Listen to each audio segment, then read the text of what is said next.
Hello, നമുക്ക് വീട്ടിൽ വളരെ എളുപ്പത്തിലൊരു ബർഗർ ഉണ്ടാക്കി നോക്കിയാലോ? ആദ്യം തന്നെ 4 സ്ലൈസ് ബ്രെഡ് എടുത്തിട്ട് മിക്സിന്റെ ജാറിൽ ഇട്ടിട്ട് നന്നായിട്ടൊന്ന് പൊടിച്ചെടുത്തിട്ട് നമുക്ക് മാറ്റി വയ്ക്കാം. എല്ലില്ലാത്ത ചിക്കനും അതിലേക്ക് ഒരു സവാളയുടെ പകുതിയും 4 അല്ലി വെളുത്തുള്ളി, മുളക് പൊടി, ഉപ്പ്, കുരുമുളക് പൊടി, വിനാഗിരി, സോയാ സോസ് ഇതെല്ലാം ചേർത്ത് നന്നായിട്ടൊന്ന് അരച്ചെടുക്കുക. ഈ പരുവത്തിൽ നന്നായിട്ട് അരച്ചെടുക്കുക. എന്നിട്ട് അതിലേക്ക് ഒരു മുട്ട ചേർക്കാം.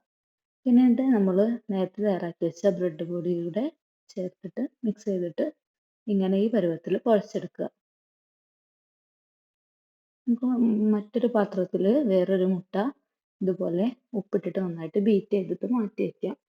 പിന്നെ നേരത്തെ തയ്യാറാക്കി വെച്ച ബ്രെഡ് പൊടിയും കൂടെ എടുക്കുക. ചിക്കൻ ഇതുപോലെ റൗണ്ടിൽ ഷേപ്പിലാക്കി വയ്ക്കുക. എന്നിട്ടൊരു പാൻ എടുത്തിട്ട് സൺഫ്ലവർ ഓയിൽ ഒഴിക്കുക. എന്നിട്ട് കുറച്ച് മൈദപ്പൊടിയിൽ ഈ ചിക്കൻ്റെ മാവൊന്ന് ഡിപ്പ് ചെയ്തെടുത്തതിന് ശേഷം പിന്നീട് മുട്ടയിൽ ഡിപ്പ് ചെയ്തെടുക്കാം. എന്നിട്ട് ബ്രെഡ് പൊടിയിലും കൂടെ നന്നായിട്ടൊന്ന് മുക്കിയെടുത്തതിന് ശേഷം നമുക്ക് സൺഫ്ലവർ ഓയിലിൽ നന്നായിട്ട് ഫ്രൈ ചെയ്തെടുക്കാം. ഒരു മീഡിയം ടു ലോ ഫ്ലെയിമിൽ വേണം അത് വേവിച്ചെടുക്കാൻ. ചിക്കനൊക്കെ നന്നായിട്ട് വെന്ത് വരണം. ഇപ്പോൾ നല്ലതായിട്ട് പാകമായിട്ടുണ്ട്. അപ്പോൾ നമുക്കൊന്ന് മാറ്റിയെടുക്കാം. അതിൻ്റെ ഉള്ളിലേക്ക് ആവശ്യത്തിനുള്ള സോസിന് വേണ്ടിയിട്ട് വൈറ്റ് സോസ് റെഡിയാക്കി എടുക്കണം. അതിലേക്ക് കുറച്ച് ടൊമാറ്റോ സോസും കൂടി നമുക്ക് മിക്സ് ചെയ്യാം.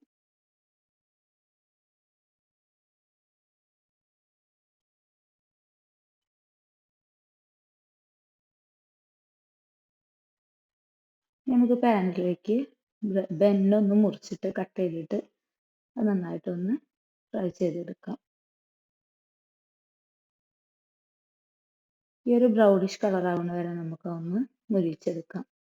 എന്നിട്ട് അതേ പാനിലേക്ക് തന്നെ ചിക്കൻ്റെ ഫ്രൈ ചെയ്ത് മാറ്റി വെച്ചത് വെച്ചിട്ട് അതിൻ്റെ മേലേക്ക് ഒരു പീസ് ചീസ് കൂടി എടുത്ത് വയ്ക്കുക. നന്നായിട്ട് മെൽറ്റായി വരാൻ വേണ്ടി ഒന്ന് അടച്ച് വയ്ക്കുക. എന്നിട്ട് ബന്നിലേക്ക് നമുക്ക് തയ്യാറാക്കി വെച്ച സോസ് ആവശ്യത്തിന് ചേർക്കുക.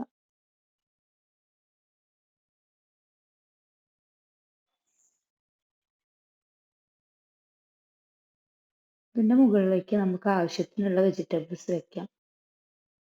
ഇവിടെ 2 സ്ലൈസ് ടൊമാറ്റോയും 2 സ്ലൈസ് കുക്കുംബർ കൂടി വെക്കുന്നുണ്ട്.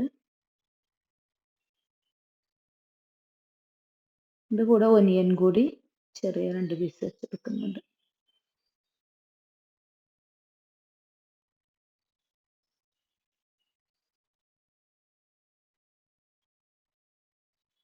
ഇനി നമുക്ക് നേരത്തെ മെൽറ്റാകാൻ വെച്ച ചീസും ചിക്കൻ്റെ ഇതും കൂടി ഇതിൻ്റെ മേലേക്ക് വെച്ചെടുക്കാം. ഇനി അതിൻ്റെ മേലേക്ക് മറ്റേ ഭാഗം ബന്നിൽ നമുക്ക് ആവശ്യത്തിനുള്ള സോസ് ഒഴിക്കാം. എന്നിട്ട് അതിൻ്റെ മേലെ വെച്ച് നമുക്ക് നന്നായിട്ടൊന്ന് അമർത്തി കൊടുക്കാം.